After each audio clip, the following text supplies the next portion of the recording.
Thanks for joining us. I'm Chris Tanaka with a WBZ News update. A deadline today for the city of Boston.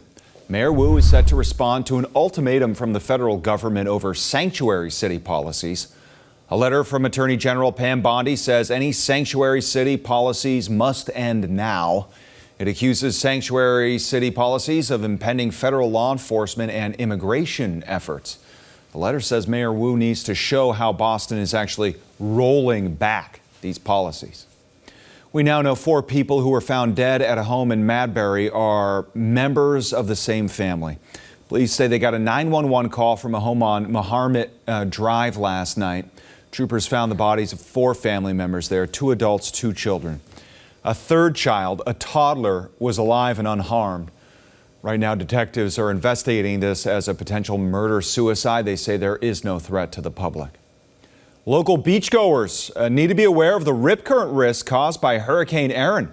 Strong surf has shut down Peggotty and Minot beaches already. The risk is expected to get worse over the next few days. Nantucket warning that waves there could get as high as 25 feet later in the week.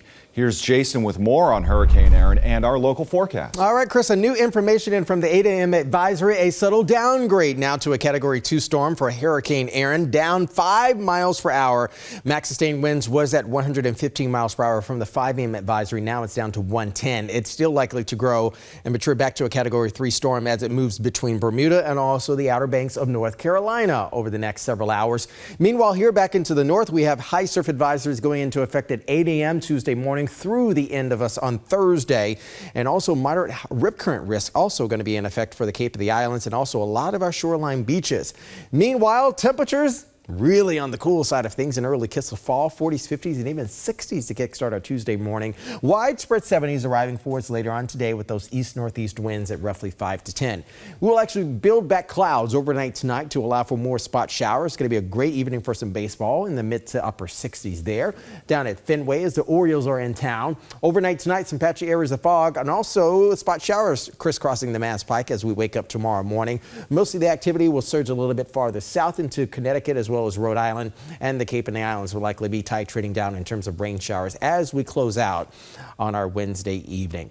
Wave heights. Let's talk about wave heights quickly for the boaters and also the swimmers. This is why we have elevated risk for high surf as well as rip currents. We are expecting some of the wave heights out into the Gulf of Maine to range anywhere between 10 and 20 feet. Meanwhile, onshore, we're going to be anywhere between 5 and also 15 feet as well. High pressure will keep us again stable for today. We're expecting sun and also clouds, and also for tomorrow, more clouds rather than sunshine. A bit cooler, lower 70s, back into the mid to upper 70s by the end of the week. Thursday and Friday, Saturday and Sunday, welcoming more of the mid to low 80s back in the mix there with lots of sunshine, more spot shower chances on Monday. But again, Chris, over the next 48 to 72 hours, keeping a very close eye on the impacts from Hurricane Erin. All right, Jason, this has been a WBZ News update. I'm Chris Tanaka. Have a great day.